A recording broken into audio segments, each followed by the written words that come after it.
Hello, देखो वो बीच में कॉल आ गया था, इसकी वजह से कट हो गया। तो इसको जो क्लास है उसको पुनः स्टार्ट कर रहे हैं दोबारा।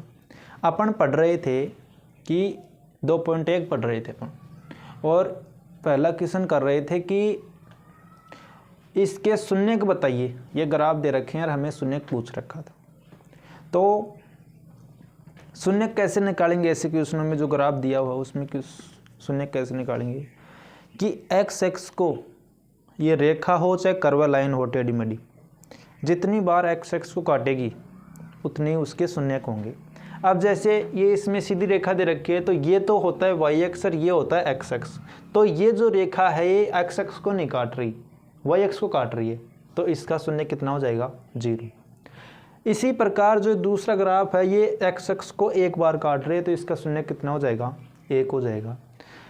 तीसरा क्वेश्चन है, इसमें एक्स एक्स को 3 बार काट रही है, तो इसके शून्य कितने हो जाएंगे? 3 हो जाएंगे। अब इसमें एक्स एक्स को कितनी बार काट रही है? 2 बार काट रही है, तो इसके शून्य कितने हो जाएंगे? 2। इसी प्रकार इसमें 2 क्वेश्चन और बच गए, उसमें आप बताओगे कि इसके शून्य क्या क्या होंगे। अब जो 5th वाला क्वेश्चन है ना, उसमें ये जो क्वेश्चन 6 वाला है ना, इसमें टच ही कर रही है, तो टच कर रही है उसका भी काउंट करेंगे, ठीक है ना। तो 5th वाले में शून्य हो जाएंगे 1 2 3, 1 2 3 ही होंगे, क्योंकि 2 बार टच कर रही है, 1 बार काट रही है, ठीक है ना। ऐसे है। अब 2.2 में आ जाओ।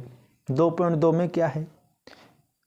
बहुपद दे रखे हैं और शून्य को निकालनी है, और शून्य को तथा गुणांकों के बीच संबंध की सत्यता निकालनी है। तो इसमें मैं क्वेश्चन आपको सारे नहीं करवाऊंगा, जो 1-2 करवा देंगे, बाकी आप करोगे, और डाउट होंगे तो फिर आगे आपको डाउट क्लास में करवा देंगे, लेकिन निकालना आप। अब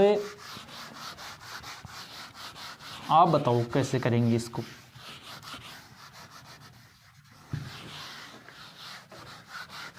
तो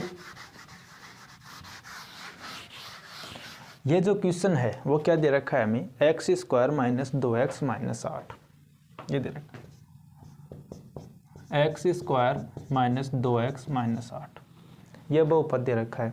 इसके हमें शून्य निकालने हैं, तो शून्य निकालेंगे इसके गुणनखंड विधि द्वारा। अब गुणनखंड कैसे निकालोगे?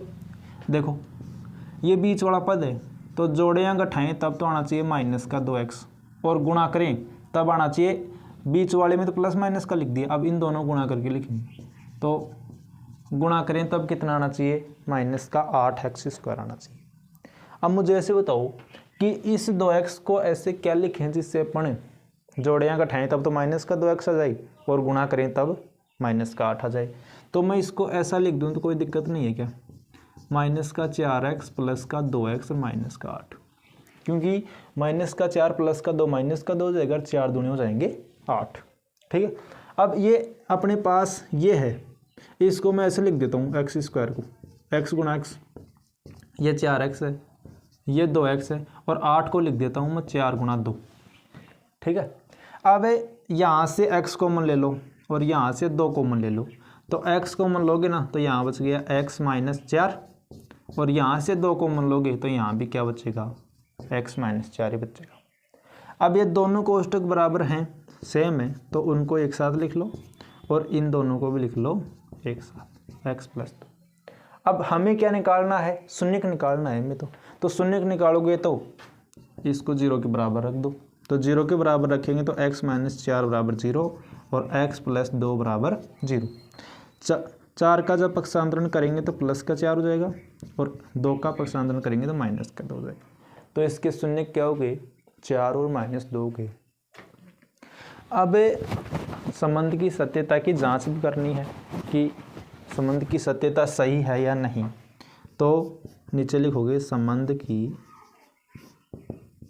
की सत्यता की जांच। तो संबंध की सत्यता की जांच करेंगे तो अपन ये मानते हैं कि जैसे एक बार तो फॉर्मूले से करेंगे, एक बार बिना फॉर्मूले से करेंगे। तो शून्यकों का योग का फॉर्मूला क्या होता है? -b/a, ठीक है। तो इसमें देखो ये होता है बहुपद का format, ax² plus bx plus c ये होता है। तो यहाँ पे a की वैल्यू 1 है, b की वैल्यू -2 है, c की वैल्यू -8 है। तो हमें b की वैल्यू चाहिए, तो b की वैल्यू माइनस और माइनस की 2 है और बटा में a की वैल्यू 1 है, तो 2 ही आ गया योग। तो अब गुणा निकालोगे तो गुणा का सूत्र क्या होता है, गुणा का होता है c बटा a। तो c की वैल्यू कितनी है अपने पास -8, a की वैल्यू 1 है तो -8 ही आ गया। अब आगे ये तो फॉर्मूले से कर दिया, अब बिना फॉर्मूले से करके दिखाओ। तो योग का मतलब होता है जोड़, तो 2 शून्य का आए हैं तो इनको जोड़ दो, 4 को और 2 को, तो 4 प्लस -2, 4 में से 2 निकालोगे 2 ही बच जाएगा। तो योग इससे भी 2 ही आया था, इससे भी 2 ही आया। गुणा निकाल दो, गुणा का मतलब गुणा ही होता है। तो गुणा निकालोगे तो 1 तो शून्य 4 आया है, 1 2 आया है, 4 दूनी 8 हो गया माइनस का। तो ये देखो गुणा सेम ही आया इससे भी, तो दोनों बराबर हैं। तो हम क्या लिख देंगे, अतः संबंध की सत्यता सही है। बस ये करना है आपने, अतः संबंध की सत्यता सही है। संबंध की सत्यता क्या है, सही है, ऐसे अपने को करना है। अब जैसे आपको मैं बताऊं, इसमें देखो क्वेश्चन नंबर इसका जो सेकंड है, दूसरा है, वो भी आप कर लोगे। तीसरे में आप करना है, तीसरा देखो ऐसे लिखा हुआ है, इसको सही ढंग से लिख लेना, फिर ये भी आ जाएगा आपको। 6x² - 3 माइनस का 7x है, तो इसको ऐसे लिख लेना 6x² - 7x - 3, ऐसे लिख लो, आप कर लेना, आपको दिक्कत नहीं आएगी इसमें। फिर चौथा भी आप कर लोगे, पाँचवा मैं करवा देता हूँ और छठा भी आप कर लेना। इस क्वेश्चन के सारे आप करोगे, डाउट हो तो फिर कमेंट कर देना, मैं बता दूंगा। पाँचवा क्वेश्चन समझ लो, पाँचवे कैसे करो गुणनखंड। पाँचवा क्वेश्चन है t² - 15, इसके हमें क्या करने हैं, गुणनखंड करने हैं। तो इसमें जोड़ ही नहीं आएगा, बराबर 0 रख दो। अब ये 15 उधर जाएगा तो प्लस का हो जाएगा, और घात उधर जाएगी तो ये रूट में चेंज हो जाएगी, तो t बराबर हो जाएगा √15। तो √15 का तो मान होता नहीं है, तो प्लस माइनस लगा दो इसके साथ, तो 1 तो आ जाएगा, शून्य का आ जाएगा √15 प्लस का, और 1 आ जाएगा माइनस का 15। ऐसे इसके 2 शून्य का आ जाएंगे, और इसके संबंध की सत्यता की जांच आप कर लेना। यह आपका पहला क्वेश्चन हो गया। अब इसका जो दूसरा क्वेश्चन है वो भी समझ लो, हाथों हाथ। दूसरा जो क्वेश्चन है वो समझ लो। दूसरा जो क्वेश्चन है उसमें हमें निकालना है बहुपद। इसमें हमें बहुपद दे रखा था और शून्य दिए हुए थे। अब जो दूसरा क्वेश्चन है इसमें हमें योग और गुणा दिया हुआ है, और इसमें हमें बहुपद निकालना है कि इसका बहुपद निकालो। तो ये भी एकदम सिंपल है, कोई ज़्यादा हार्ड नहीं है किसी, और एकदम छोटी सी प्रश्नावली है, 4 नंबर की है ये, फ्री फॉरकट के नंबर हैं ये आपके। अब इसमें देखो, इसका जो दूसरा क्वेश्चन है वो समझ लो आप अच्छे से। दूसरा जो क्वेश्चन है वो क्या है, एक द्विघात बहुपद ज्ञात कीजिए जिसके शून्यकों का योग तथा गुणनफल क्रम से दी गई संख्याएं। हमें योग दे रखा है और क्या दे रखा है, योग तो कितना दे रखा है 1/4, और गुणा कितना दे रखा है, गुणा दे रखा है -1, ये दे रखा। और हमें बोल रहा है कि इसका क्या निकालो, बहुपद निकालो इसका। अब देखो इधर, योग का सूत्र मैंने अभी बताया है आपको, योग का सूत्र होता है -b/a, ये होता है ना। अब योग होता है तो योग हमें दे भी रखा है कुछ, 1/4 दे रखा है भाई, और बराबर में इसको रख दिया।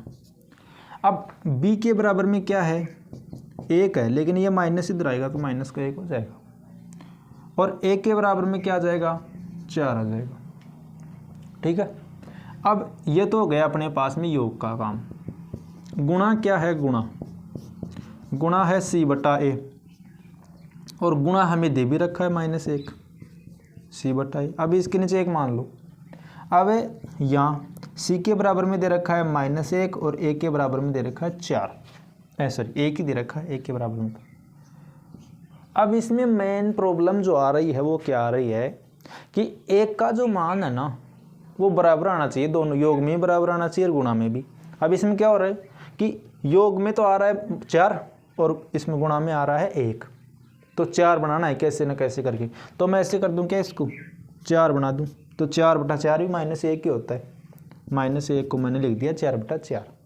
तो अब देखो c का मान आ जाएगा -4 और 1 का मान आ जाएगा 4। अब बराबर हो गया। अब आपको ध्यान रखना है कि बहुपद का व्यापक रूप क्या होता है। बहुपद का व्यापक रूप ये होता है भाई, ax² + bx + c ये होता है। तो a का मान तो कितना आया 4, तो 4x² प्लस b का मान कितना आया -1, तो प्लस माइनस माइनस ही हो जाएगा, -x हो जाएगा। और c का मान कितना आया -4, तो ये क्या आ गया इसका आंसर। ऐसे अपन को निकालना है। तो क्लास को पॉज करके इसको भी नोट कर लो या स्क्रीनशॉट मार लो इसका, ठीक है। तो ये क्वेश्चन आपका फर्स्ट हो गया। ऐसे ही सारे क्वेश्चन इसमें आपको करने हैं। अब जो नेक्स्ट क्वेश्चन है वो भी ऐसे ही है। अब आप कहोगे कि सर हमें रूट वाला नहीं आएगा, मैं तो बता दो, डर लगता है रूट से। तो मैं आपको दूसरा या तीसरे में से एक बता देता हूँ, कोई सा भी। तो दूसरा बता दूँ, फिर तीसरा आप कर लेना। तीसरा क्या, फिर तो सारे ही कर लेना आ जाएंगे आप, नहीं आए तो फिर देखेंगे बाद में। तो इसका दूसरा क्वेश्चन और कर लेते हैं अपन, फिर ये भी कंप्लीट हो जाएगी। तो ये तो हो गया अपना क्वेश्चन नंबर 1। अब इसका दूसरा क्वेश्चन करा देता हूँ मैं। रूट से आपको डर लगता है, ठीक है, तो रूट वाला क्वेश्चन तो कराना ही पड़ेगा भाई। योग तो दे रखा है √2 योग, और गुणा दे रखा है कितना 1/3। 3 है 2, 3 ही है भाई, 1/3 ये दे रखा है। वही प्रोसेस करेंगे सेम टू सेम। योग क्या होता है -b/a, योग कितना दे रखा है √2 -b/a। अब b का मान तो आ जाएगा -√2 और a का मान आ जाएगा 1। गुणा क्या दे रखा है भाई जी, गुणा दे रखा है c/a, और गुणा हमें 1/3 भी दे रखा है और c/a। तो c बराबर तो आ जाएगा 1 और a बराबर आ जाएगा 3। अब मेरी बात सुनो, तो ये और जो पहले क्वेश्चन में आई थी प्रॉब्लम वही दूसरे में आ गई। कैसे, देखो यहाँ पे a की वैल्यू 3 है, यहाँ पे 1 है। तो मैंने फर्स्ट क्वेश्चन में भी यही कहा था कि a का जो मान है ना वो बराबर आना चाहिए दोनों में। तो बराबर कैसे आए, यहाँ पे मैं ऐसे लिख दूँ तो और ऊपर नीचे 3 से गुणा कर दूँ, तब कोई दिक्कत थोड़ी है। 3 से 3 कैंसिल भी तो हो रहा है, कट भी तो रहा है। तो b की वैल्यू अब 3√2 आएगी और 1 की वैल्यू आ जाएगी 3। अब आप जानते हो कि बहुपद का व्यापक रूप क्या होता है, ये होता है a का मान कितना आया 3x², b का मान कितना आया -3√2 है, क्या है -3√2, और c का मान कितना है 1, c का मान कितना है 1। तो ये उत्तर आ गया अपना दूसरे का उत्तर। इसको भी क्लास को रोक करके नोट कर लो। अब ये क्वेश्चन भी मैंने करवा दिया आपको, इसमें 1-2 एग्जाम्पल हैं वो भी कर लेना, ठीक है ना। आपको क्लास से रोज़ मिलेंगी और ये आपकी 100 नंबर की तैयारी के लिए क्लासें हैं। ऐसे फॉर्मेलिटी नहीं करवाई जा रही है, आप बहुत ही शानदार तरीके से पढ़ाया जा रहा है।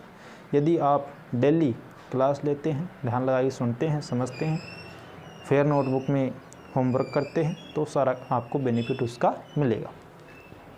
ये 2.1 भी हो गई, ठीक है, और 2.2 भी हो गई।